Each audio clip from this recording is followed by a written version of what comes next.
Shalom, selamat pagi, selamat datang dalam ibadah online GPDI Maranatha Malang, hari Minggu tanggal 30 Agustus tahun 2020. Bagaimana kabar saudara sekalian pada pagi hari ini? Saya yakin dan percaya dimanapun saudara sekalian berada, pasti saudara berada dalam keadaan sehat, dalam keadaan yang kuat, tetap semangat, dan kita semua tetap berada dalam lindungan dan penyertaan Tuhan. Dalam ibadah online kali ini, saya mengajak saudara untuk kita bisa mengikuti ajakan WL dalam memuji dan menyembah Tuhan, kita bisa melompat bersama, kita bisa bersorak bersama, dan saudara juga bisa menyiapkan alat tulis, saudara bisa menyiapkan Alkitab, bisa menyiapkan buku catatan, untuk saudara dapat mencatat firman Tuhan yang hari ini akan diberitakan oleh hambanya. Sebelum kita memulai ibadah online pada pagi hari ini, mari kita bersama-sama bersatu dalam doa. Haleluya Yesus, terima kasih Bapa, mengucap syukur Tuhan atas pagi yang indah ini Tuhan. Kalau kami boleh ada sebagaimana kami ada Tuhan, itu semua bukan karena kekuatan dan gagah kami semata Tuhan, namun itu semua karena kasih karunia-Mu Tuhan yang begitu besar dalam kehidupan kami. Kami menyerahkan seluruh kehidupan kami ke dalam tangan-Mu Bapa. Kalau sebentar kami akan memulaikan ibadah kami pada pagi hari ini Bapa, kiranya Kau sertai Tuhan, biarlah kami dapat mengikuti ibadah pagi hari ini dengan sukacita Tuhan, dengan penyertaan yang daripada-Mu saja. Terima kasih. Kami akan memulaikan ibadah kami pada pagi hari ini. Di dalam nama Tuhan Yesus kami sudah berdoa. Haleluya, amin. Selamat mengikuti ibadah online dan Tuhan Yesus memberkati. Haleluya, selamat pagi Bapak Ibu Saudara yang dikasihi Tuhan. Mari bersukacita bersama kita memuji dan membesarkan nama Tuhan perisai hidup kita. Yes.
sembah Tuhan, mari kita memuji, meninggikan nama Tuhan sebab Dia adalah Allah yang megah dalam kehidupan kita. Haleluya. Haleluya. Oh, haleluya. Yesus, haleluya. Oh, haleluya. Yesus, haleluya.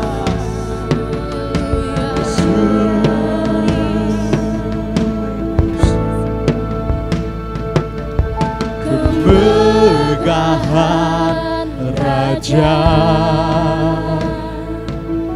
dalam kemuliaan, bumi pun bersuka, bumi pun bersuka. Dia datang, Dia datang dalam terang kegelapan pun sirna, umatnya bersujud mendengar suaranya. Besar Allahku, besar Allahku, nyanyikan besar Allahku, namanya besar dan ajaib. Yesusku, besar Allahku,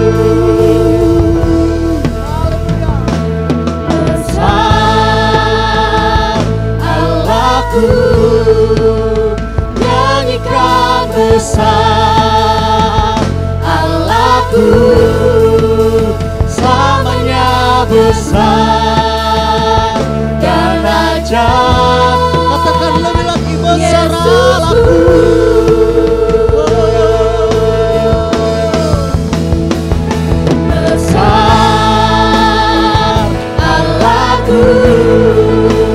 Nyanyikan besar Allahku, selamanya besar dan ajaib. Yesusku layak disembah, layak disembah. Kau Raja segala Raja, hatiku bernyanyi, Kau besar, layak disembah, layak disembah. Haleluya. Kau Raja segala Raja, hatiku bernyanyi, Kau besar. Haleluya.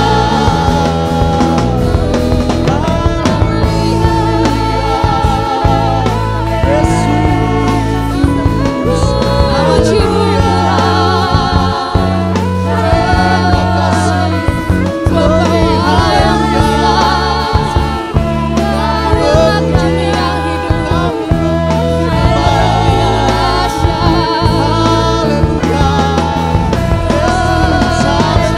haleluya. Yesus, haleluya. Glory, haleluya. Glory, haleluya. Yesus, haleluya. Haleluya. Yesus, amen. How great is our God. Say with me, how great is our God. And always sing, how great is our God. How great, how great is our God. Sing with me, how great is our God. Always sing, how great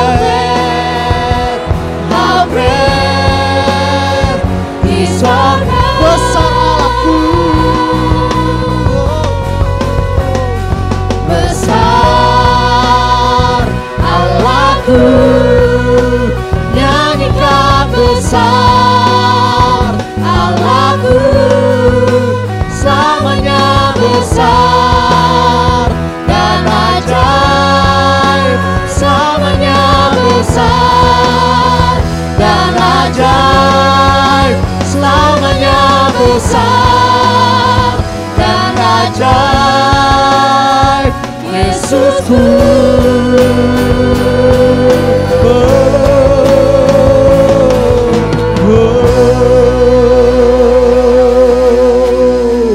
Besar Engkau Tuhan dalam kehidupan kami. Engkau yang layak dipuji, Engkau yang layak dimuliakan, Engkau yang selalu ditinggikan dalam kehidupan kami. Tuhan, sebentar lagi kami akan mendengarkan firman-Mu, meremakan meteraikan firman-Mu dalam hidup kami, menjadi kekuatan kami untuk tetap setia melayani Engkau. Terpuji nama Tuhan. Kami berdoa, kami siap mendengarkan firman Allah dengan ucapan syukur dalam nama Tuhan Yesus Kristus. Haleluya. Amin. Ya, puji Tuhan Bapak Ibu Saudara, selamat pagi, selamat beribadah. Tuhan memberkati. Sebelum kita memberi persembahan, mari kita landasi dengan firman Tuhan. Persembahan dengan judul persembahan atau pemberian seorang janda. Dalam Injil Markus pasal 12 ayat 41 sampai 44, pada satu kali Yesus duduk menghadapi peti persembahan dan memperhatikan bagaimana orang banyak memasukkan uang ke dalam peti itu. Banyak orang kaya memberi jumlah yang besar. Lalu datanglah seorang janda yang miskin dan ia memasukkan 2 peser, yaitu 1 duit. Maka dipanggilnya murid-muridnya dan berkata kepada mereka, Aku berkata kepadamu, sesungguhnya janda miskin ini memberi lebih banyak daripada semua orang yang memasukkan uang ke dalam peti persembahan. Sebab mereka semua memberi dari kelimpahannya, tetapi janda ini memberi dari kekurangannya, semua yang ada padanya, yaitu seluruh nafkahnya. Ya. Jadi ada satu peristiwa yang sangat menarik. Pada satu kali Tuhan Yesus dengan sengaja duduk menghadap peti persembahan di bait Allah untuk memperhatikan bagaimana orang banyak memasukkan uang ke dalam peti persembahan tersebut. Banyak orang datang dari berbagai latar belakang, ekonomi, sosial, status sosial, dan termasuk juga orang-orang kaya, orang-orang yang berada. Mereka datang dalam jumlah yang begitu banyak. Lalu datanglah ya di antara mereka orang-orang yang berada itu seorang janda yang miskin dan ia memasukkan 2 peser, yaitu uang receh yang terkecil nilainya. Ya. Anehnya Tuhan Yesus tidak tertarik kepada pemberian orang-orang kaya yang besar jumlahnya, melainkan justru pada persembahan janda miskin yang hanya 2 peser tersebut. Ia malah memanggil murid-muridnya untuk memperhatikan pemberian janda miskin tersebut. Ya, jadi poinnya di sini bahwa Yesus sangat-sangat tertarik kepada pemberian persembahan dari seorang janda. Ia berkata kepada murid-muridnya bahwa janda miskin ini memberi lebih banyak daripada semua orang yang memasukkan uang ke dalam peti persembahan. Alasannya karena mereka semua memberi dari kelimpahan, tetapi janda ini memberi dari kekurangan. Semua yang ada padanya, bahkan seluruh nafkahnya. Tuhan bukan melihat hal yang lahiriah saja, tetapi ia melihat hati. Kendati pun seperti itu Bapak Ibu Saudara, Tuhan melihat janda ini yang begitu cintanya besar. Janda miskin ini walaupun hidup dalam kekurangan, tetapi ia mau berkorban untuk Tuhan dengan ucapan syukur. Ia memberikan seluruh nafkahnya dengan penuh sukacita. Tuhan bukan melihat berapa banyak uang yang diberikan sebagai persembahan atau pemberian bagi pekerjaan Tuhan, tetapi berapa banyak yang tertinggal di hati kita. Orang-orang lain memberikan dengan mudah dari apa yang mereka sisihkan, sementara mereka masih memiliki banyak uang yang tersisa. Karena masih banyak pula, hati mereka pun melekat dan bersandar kepada harta milik mereka. Janda ini memberikan semuanya, Bapak Ibu Saudara. Dan selanjutnya, ia hanya bersandar sepenuhnya kepada Tuhan. Tuhan bukan menginginkan uang kita, ia menginginkan hati kita, seluruh keberadaan kita. Ia tidak pernah berkekurangan, sebab langit dan bumi serta segala isinya adalah kepunyaannya. Di sini kita pun adalah miliknya juga. Tuhan mau agar kita umat ciptaannya yang ditebus oleh darahnya, kita memberikan hati kita, mengasihi dan bersyukur dan penuh sukacita, mempersembahkan kepada Tuhan sekaligus bersandar kepada Tuhan. Puji nama Tuhan Bapak Ibu Saudara, mari kita persiapkan persembahan kita akan berdoa. Tuhan Yesus, kami bersyukur untuk kasih-Mu, kami ingin memberi dengan sungguh-sungguh persembahan kami seperti janda dalam firman-Mu hari ini. Kiranya pemberian kami berguna bagi pelebaran kerajaan-Mu di muka bumi ini. Demi nama Tuhan Yesus kami berdoa. Amin. Selamat memberi, Tuhan memberkati. Halo, welcome semuanya. Bagi yang sedang mengikuti ibadah online di GPDI Maranatha Malang, baik itu jemaat gereja lokal GPDI Maranatha Malang maupun yang mengikuti dari jauh. Mungkin saudara bisa mengikuti dari luar kota ataupun juga luar negeri. Dimanapun Anda berada, merupakan satu kehormatan bagi kami kalau saudara bisa bergabung bersama dengan kami di ibadah online GPDI Maranatha Malang. Ya, hari ini kita akan belajar bersama-sama dari kebenaran firman Tuhan. Judulnya adalah tempat pengirikan, tempat pemurnian bagian yang kedua. Nah, kita akan membaca di dalam suratan Ibrani pasal 12 ayat 25 sampai 29. Kita akan membaca Ibrani 12 ayat 25 sampai 29. Jagalah supaya kamu jangan menolak Dia yang berfirman. Sebab jikalau mereka yang menolak Dia yang menyampaikan firman Allah di bumi tidak luput, apalagi kita, jika kita berpaling dari Dia yang berbicara dari sorga. Waktu itu suaranya menggoncangkan bumi, tetapi sekarang Ia memberikan janji, satu kali lagi aku akan menggoncangkan, bukan hanya bumi saja, melainkan langit juga. Ungkapan satu kali lagi menunjuk kepada perubahan pada apa yang dapat digoncangkan, karena Ia dijadikan supaya tinggal tetap apa yang tidak tergoncangkan. Jadi, karena kita menerima kerajaan yang tidak tergoncangkan, marilah kita mengucap syukur dan beribadah kepada Allah menurut cara yang berkenan kepadanya, dengan hormat dan takut. Sebab Allah kita adalah api yang menghanguskan. Nah, 3 minggu lalu kita udah belajar tentang bagaimana Tuhan akan menggoncangkan kita. Tuhan akan menggoncangkan segala sesuatu yang bisa digoncangkan. Dan Tuhan akan menyatakan diri sebagai api yang menghanguskan. Ya, dan Tuhan akan menghanguskan segala yang buruk dari setiap kehidupan kita. Tuhan akan memurnikan saudara dan saya. Dan segala sesuatu yang bisa digoncangkan, mungkin itu keuangan saudara, mungkin itu kesehatan saudara, mungkin itu juga iman saudara atau juga keselamatan saudara yang bisa digoncangkan, akan digoncangkan. Dan kita memang diselamatkan oleh anugerah.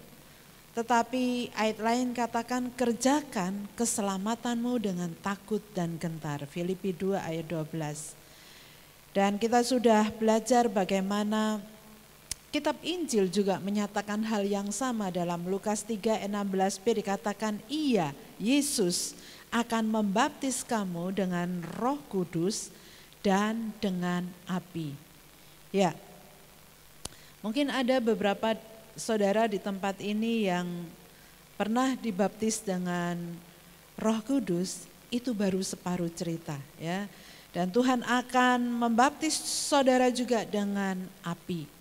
Ya, jadi 3 minggu lalu kita udah belajar apa tempat pengirikan itu ya. Tempat pengirikan adalah tempat pemurnian. Tempat pengirikan adalah tempat pemurnian. Ya, dan kita juga udah belajar bagaimana caranya para petani menggunakan tempat pengirikan. Ya, yaitu dengan ada 3 prosedur: mengirik, menampi, dan juga membakar. Ya, mengirik, menampi, dan membakar. Nah, Alkitab katakan bahwa Roh Kudus akan membawa kita ke tempat pengirikan. Kita akan masuk dalam proses pengirikan. Tempat pengirikan adalah gambaran yang indah tentang pekerjaan pemurnian yang perlu dikerjakan dalam setiap kehidupan kita. Nah, pada masa penuaian, maka Roh Kudus akan membawa saudara ke tempat pengirikan lewat tantangan-tantangan dan situasi yang sulit. Nah, hari ini kita akan belajar 3 pengalaman tempat pengirikan yang ada di dalam Perjanjian Lama. Ya, yang nomor 1 kita akan membaca di dalam Hakim-Hakim pasal 6 ayat 11. Hakim-Hakim 6 ayat 11. Kemudian datanglah malaikat Tuhan dan duduk di bawah pohon tarbantin di Ofra, kepunyaan Yoas orang Abiezer itu. Sedang Gideon anaknya mengirik gandum dalam tempat pemerasan anggur agar tersembunyi bagi orang Midian.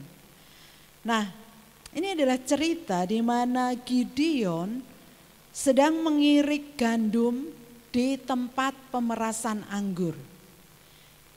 Gideon sementara mengalami masa yang sukar. Gideon sementara ketakutan dan berjuang untuk bisa bertahan hidup. Mengapa? Kita akan membaca ayat selanjutnya, ayat 5 dan ayat 6. Ayat 5 dan ayat 6 katakan, sebab orang-orang itu datang maju dengan ternaknya dan kemahnya, dan datangnya itu berbanyak-banyak seperti belalang. Orang-orangnya dan unta-untanya tidak terhitung banyaknya. Sekalian datang ke negeri itu untuk memusnahkannya. Sehingga orang Israel menjadi sangat melarat oleh perbuatan orang Midian itu. Lalu berserulah orang Israel kepada Tuhan. Ya, ini adalah cerita di mana orang Midian itu seperti pencuri bagi bangsa Israel pada waktu itu. Mereka mencuri, mereka merampok semua yang dimiliki oleh bangsa Israel. Nah, Yesus pun mengatakan kepada kita bahwa ada seorang pencuri yang pekerjaannya hanya mencuri, membunuh, dan membinasakan. Ada pencuri yang namanya setan, yang akan mencuri sukacita saudara, yang akan mencuri damai sejahtera saudara. Dia akan mencuri segala sesuatu yang Tuhan berkati dalam kehidupan saudara. Dan akhirnya membuat saudara miskin secara rohani, secara psikologis, secara fisik. Membuat saudara seperti hidup di dalam neraka. Nah, Gideon sementara mengalami masa yang sukar. Dan Tuhan harus membawa Gideon ke tempat pengirikan. Ya, di mana Gideon takut, tidak berpengharapan, dia stres, merasa tidak berdaya. Tapi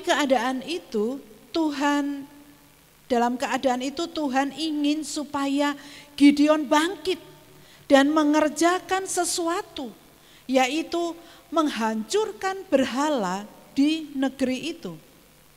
Nah, pertanyaannya, apakah saudara sementara mengalami masa pengirikan?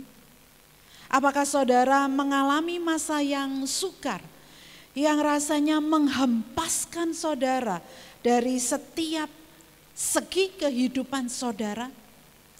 Mungkin kehidupan saudara sama persis kisahnya dengan yang dialami oleh Gideon. Dan Tuhan ingin agar saudara menghancurkan berhala saudara. Mungkin saudara berkata, "Ibu, saya ini orang Kristen. Saya itu enggak nyembah berhala."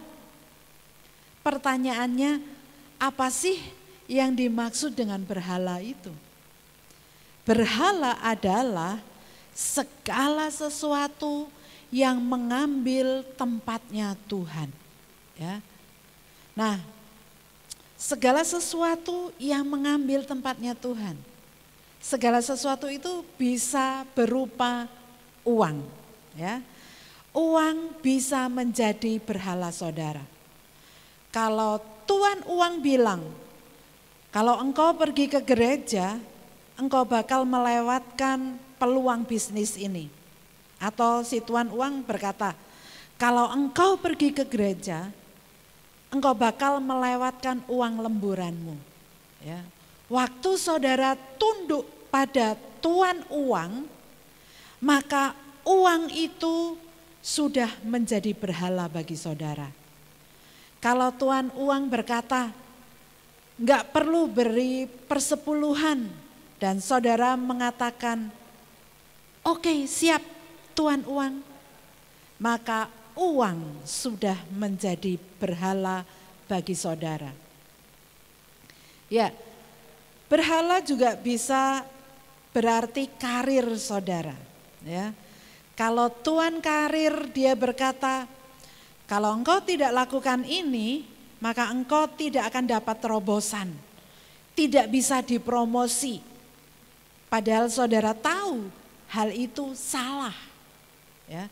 Tapi saudara katakan, oke, tuan karir, sorry Tuhan Yesus. Ya. Maka karir sudah menjadi berhala bagi saudara. Apa yang bisa menjadi berhala dalam kehidupan kita? Mungkin diri kita, ya, diri saudara bisa jadi berhala. Memang Alkitab katakan bahwa kita harus mengasihi orang lain seperti diri kita sendiri. Tapi ini adalah kasih diri sendiri yang sehat. Tapi ada orang yang mengasihi diri dengan cara yang tidak sehat. Ada beberapa orang yang mempersembahkan makanan pada berhala atau patung. Tapi ada juga yang mempersembahkan makanan pada diri sendiri. Ada juga yang menghabiskan 5 menit dengan Alkitabnya, tapi dia bisa berjam-jam di depan cermin karena dia ingin memuja image orang yang ada di depan cermin tersebut. Atau berhala itu adalah ada orang yang tidak mau datang ke gereja karena takut ketularan virus corona di dalam gereja, tapi dia bisa jalan-jalan di pasar, di mall, bahkan ke tempat rekreasi. Ya, nah apa sih berhala itu? Ya, tidak mau mengampuni bisa juga jadi berhala. Kalau saudara selalu merenungkan orang yang membuat saudara marah, yang membuat saudara sebel, saudara sementara menjadikannya berhala. Nah, Gideon dibawa ke tempat yang sukar, di tempat pengirikan. Dan apa yang terjadi? Ya, mari kita baca dalam Hakim-Hakim 6 ayat 12 kemudian lompat yang ke-14. Ayat 12 katakan, malaikat Tuhan menampakkan diri kepadanya dan berfirman kepadanya demikian. Tuhan menyertai engkau, ya pahlawan yang gagah berani. Ayat 14, lalu berpalinglah Tuhan kepadanya dan berfirman, pergilah dengan kekuatanmu ini dan selamatkanlah orang Israel dari cengkeraman orang Midian. Bukankah aku mengutus engkau? Nah, setelah perjumpaan dengan Tuhan, Gideon menghancurkan berhala di seluruh negeri. Dan akhirnya Gideon menjadi salah satu hakim yang sangat terkenal di Israel. Ya, kalau yang pertama tentang Gideon, yang kedua kita akan membaca di dalam 1 Tawarikh pasal 21. 1 Tawarikh pasal 21 adalah tentang Daud baru saja berdosa kepada Tuhan. Dan Daud menyombongkan diri dan dia menghitung jumlah orang Israel. Kita akan membaca dalam 1 Tawarikh 21 ayat 14 sampai 18. Ayat 14, jadi Tuhan mendatangkan penyakit sampar kepada orang Israel. Maka tewaslah dari orang Israel 70.000 orang. Pula Allah mengutus malaikat ke Yerusalem untuk memusnahkannya. Dan ketika hendak dimusnahkannya, maka Tuhan melihatnya, lalu menyesallah ia karena malapetaka yang hendak didatangkannya itu. Lalu berfirmanlah ia kepada malaikat pemusnah itu, cukup, turunkanlah sekarang tanganmu itu. Pada waktu itu malaikat Tuhan itu sedang berdiri dekat tempat pengirikan Ornan, orang Yebus. Ayat 16, ketika Daud mengangkat mukanya, maka dilihatnya lah malaikat Tuhan berdiri di antara bumi dan langit, dengan di tangannya pedang terhunus yang diacungkannya ke atas Yerusalem. Lalu dengan berpakaian kain kabung, sujudlah Daud dan para tua-tua. Ayat 17, dan berkatalah Daud kepada Allah, bukankah aku ini yang menyuruh menghitung rakyat, dan aku sendirilah yang telah berdosa dan yang melakukan kejahatan. Tetapi domba-domba ini, apakah yang dilakukan mereka? Ya Tuhan Allahku, biarlah kiranya tanganmu menimpa aku dan kaum keluargaku, tetapi janganlah tulah menimpa umatmu. Ayat 18, kemudian malaikat Tuhan menyuruh Gad mengatakan kepada Daud bahwa Daud harus pergi untuk mendirikan mezbah bagi Tuhan di tempat pengirikan Ornan orang Yebus itu. Ya, nah ini adalah cerita di mana Daud berdosa kepada Tuhan. Ya, maka Tuhan menyuruh Daud ke tempat yang sukar, tempat pengirikan untuk menyembah Tuhan. Ya, Daud pergi ke tempat itu.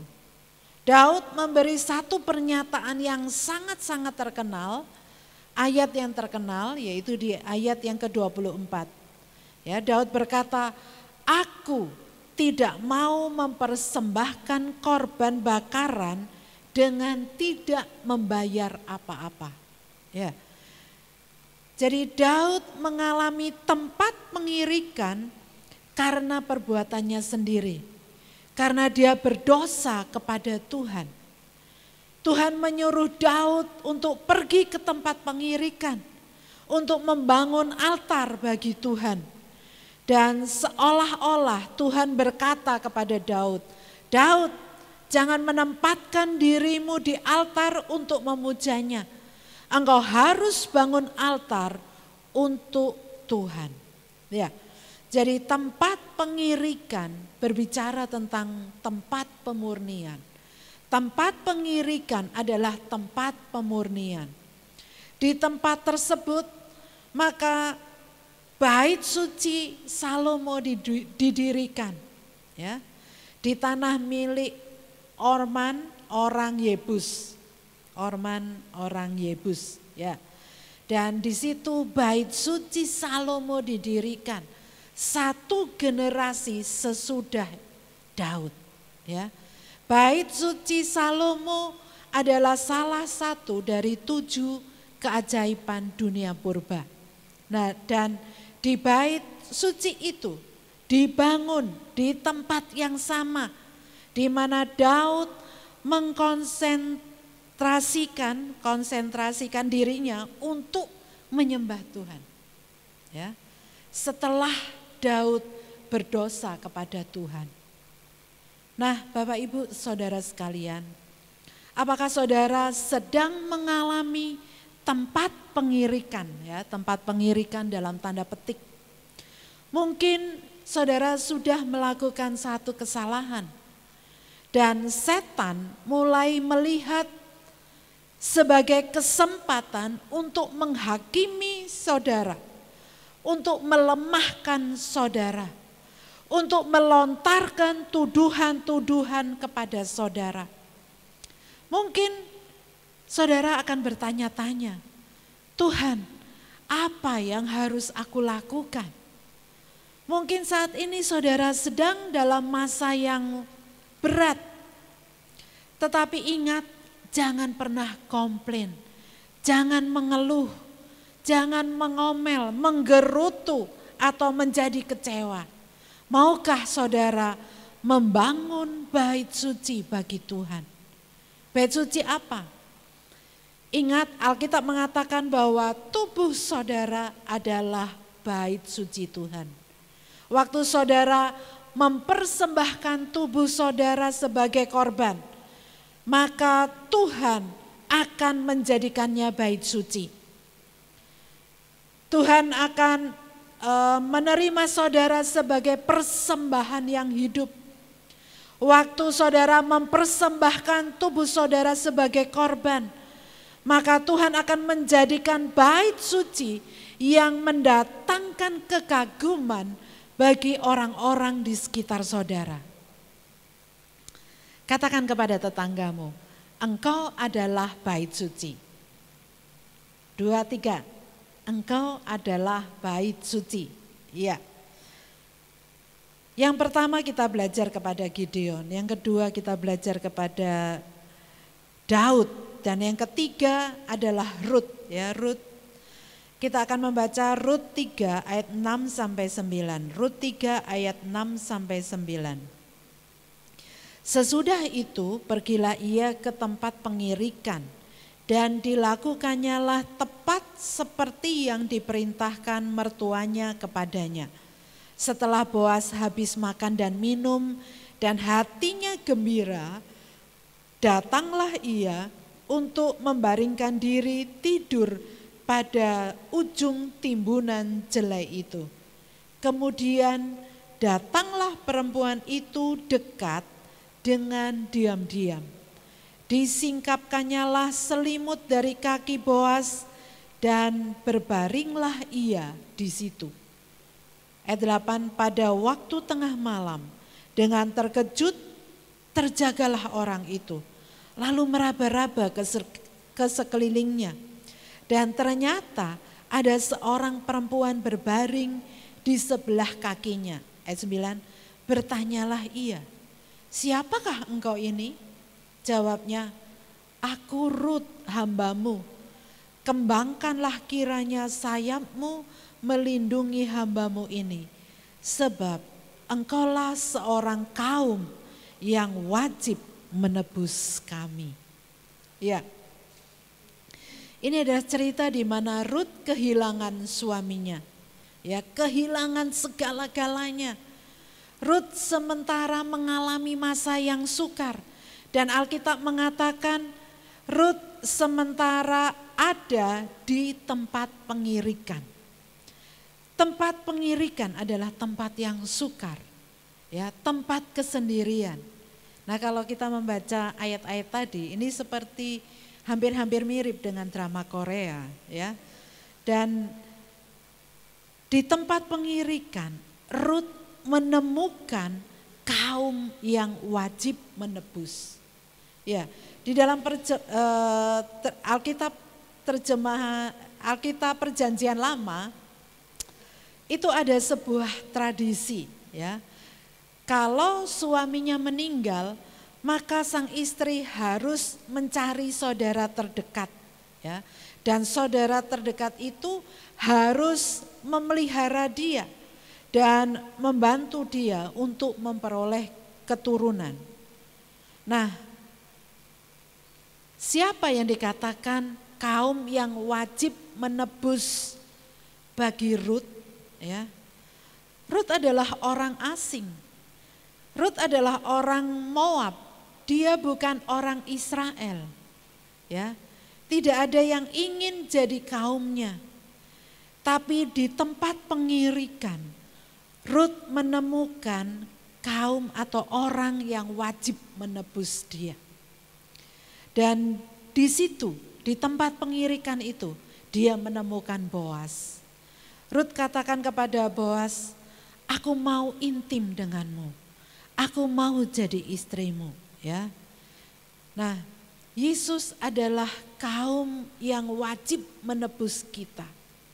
Kalau kita datang ke tempat pengirikan, pencobaan dan ujian, maka Yesus akan menebus saudara.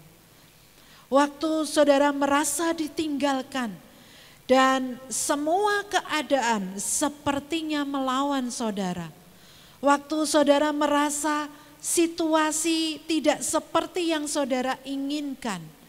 Waktu saudara rasanya tidak punya lagi masa depan, tidak ada lagi harapan. Maka itulah saatnya Bapak Ibu Saudara sekalian datang kepada Yesus. Yesus adalah kaum yang wajib menebus saudara. Pilihlah untuk melayani Tuhan dengan segenap hati. Dan biarlah kita mau meningkatkan hubungan kita yang intim dengan Tuhan. Bapak Ibu Saudara, apakah saudara sementara ada dalam pengalaman tempat pengirikan? Ya. Mungkin saudara merasa segala sesuatu melawan saudara. Ingat, di tempat pengirikan, putuskan untuk mengalami lawatan terbesar dari Tuhan dalam kehidupan saudara. Kita akan lihat dalam perjanjian baru. Dalam Lukas 3, Injil Lukas 3 ayat 16 sampai 17. Kita akan membaca Lukas 3 ayat 16 sampai 17. Yohanes menjawab dan berkata kepada semua orang itu, aku membaptis kamu dengan air, tetapi Ia yang lebih berkuasa daripadaku akan datang dan membuka tali kasutnya pun aku tidak layak. Ia akan membaptis kamu dengan Roh Kudus dan dengan api. Alat penampi sudah di tangannya untuk membersihkan tempat pengirikannya dan untuk mengumpulkan gandumnya ke dalam lumbungnya. Tetapi debu jerami itu akan dibakarnya dalam api yang tidak terpadamkan. Ya, Roh Kudus akan memenuhi saudara dan saya. Tetapi dikatakan di ayat 16, Ia, Yesus akan membaptis kamu dengan Roh Kudus dan dengan api. Ya, artinya Dia juga akan membawa kita ke dalam pengalaman baptisan api, ya, baptisan api. Tuhan pasti akan membawa kita ke tempat pengirikan dalam kehidupan ini. Tuhan akan mengizinkan orang-orang atau keadaan untuk menginjak-injak kita, ya, rasanya memukul kita. Dia akan mengizinkan iman kita atau teologi kita atau sasaran atau visi atau setiap detail kehidupan kita untuk digoncangkan. Dan angin Roh Kudus itu akan meniup semua orang yang berasal dari daging dan yang menghalangi pertumbuhan rohani, kita untuk lebih jauh lagi. Roh Kudus akan mengambil semua sekam atau yang tidak berguna dalam kehidupan saudara dan saya dan akan dibakarnya. Nah, dengarkan saudara, bahkan Yesus pun tidak luput dari pengalaman itu, ya. Kita bisa baca dalam Injil Lukas 4 ayat yang pertama. Lukas 4 ayat 1 katakan, Yesus yang penuh dengan Roh Kudus kembali dari sungai Yordan, lalu dibawa oleh Roh Kudus ke padang gurun. Ya. Roh Kudus membawa Yesus ke tempat pengirikan, ya. Di padang gurun, di padang belantara, tempat kesepian, tempat tantangan, tempat tersulit. Nah, selama 40 hari, 40 malam, Yesus ada di situ. Dan setan datang untuk menggoncangkan dia, untuk menantang dia, ya, dan untuk membenamkan Yesus. Yesus mengizinkan tempat mengirikan, tempat penampian, dan pembakaran itu berlangsung. Ayat 14 sampai 15. Lukas 4 ayat 14 dan 15, dalam kuasa Roh kembalilah Yesus ke Galilea dan tersiarlah kabar tentang dia di seluruh daerah itu. Sementara itu ia mengajar di rumah-rumah ibadat di situ dan semua orang memuji dia. Nah, Bapak Ibu Saudara sekalian, penuh dengan Roh Kudus adalah satu hal yang berbeda dengan dalam kuasa Roh Kudus, ya.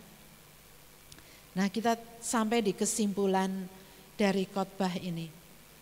Masa-masa ini adalah masa persiapan atau disiplin atau pemurnian. Kita telah dipenuhi dengan Roh Kudus untuk masa penuaian ini. Dan sekarang Tuhan akan membawa kita masing-masing ke tempat pengirikan kita untuk memurnikan kita. Oleh sebab itu, jangan marah, jangan kecewa, jangan patah semangat, jangan frustasi, ya. Kalau saudara seperti Gideon, hancurkan berhala dalam hidup saudara.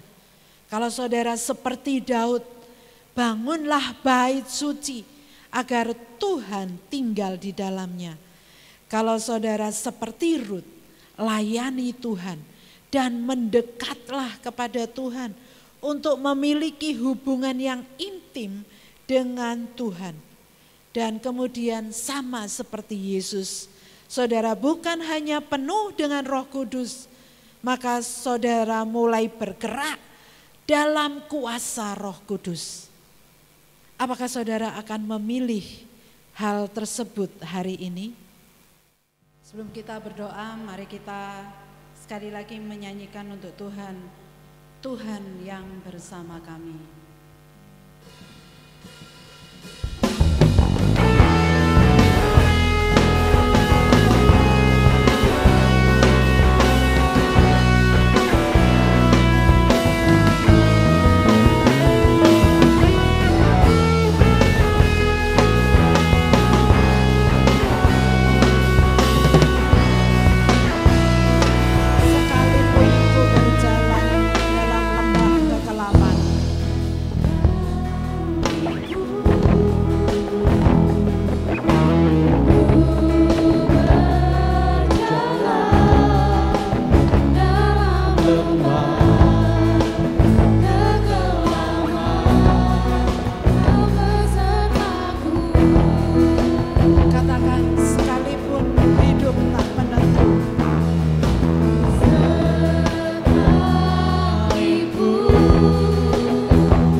tidak tergoncangkan.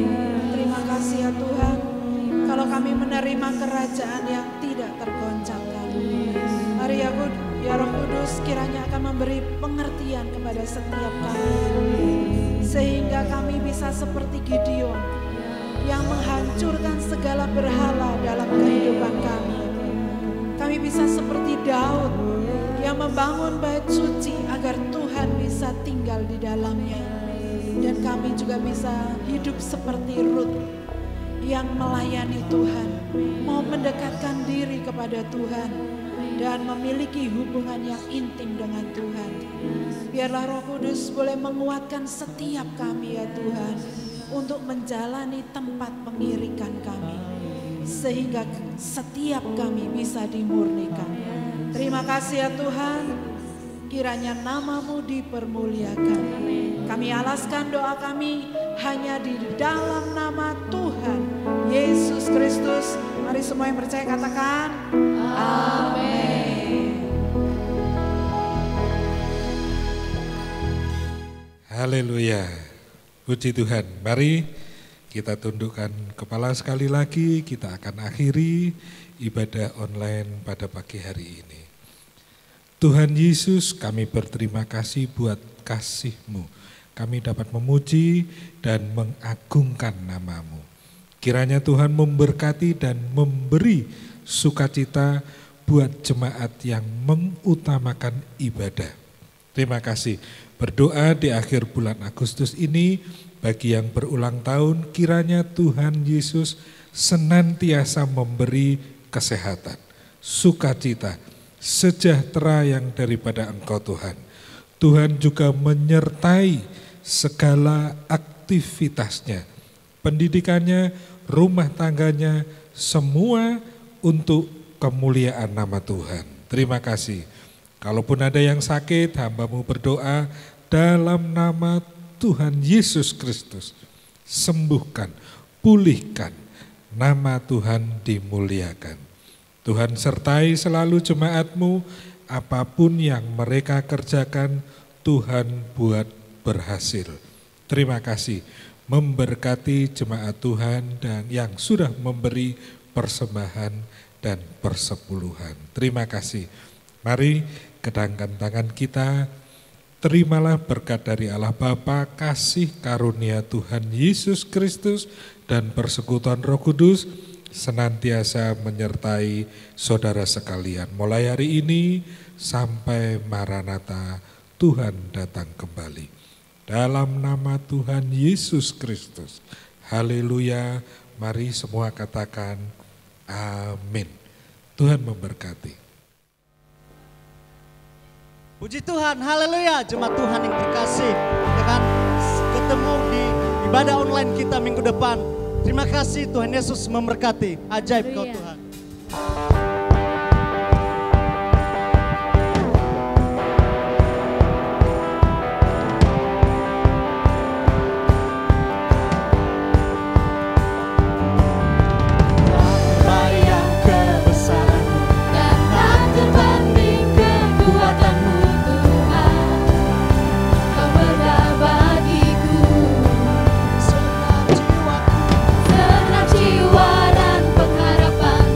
Ku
Yesus, Kaulah Raja mulia, Raja mulia.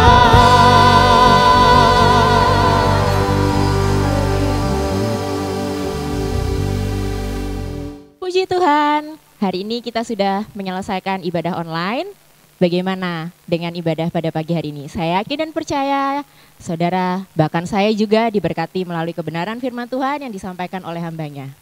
Saya mengajak saudara untuk like, subscribe, dan share channel YouTube dan Facebook GPDI Maranatha Malang, supaya semakin banyak orang-orang boleh dijangkau untuk kemuliaan nama Tuhan. Sampai bertemu dalam ibadah online minggu depan dan Tuhan Yesus memberkati.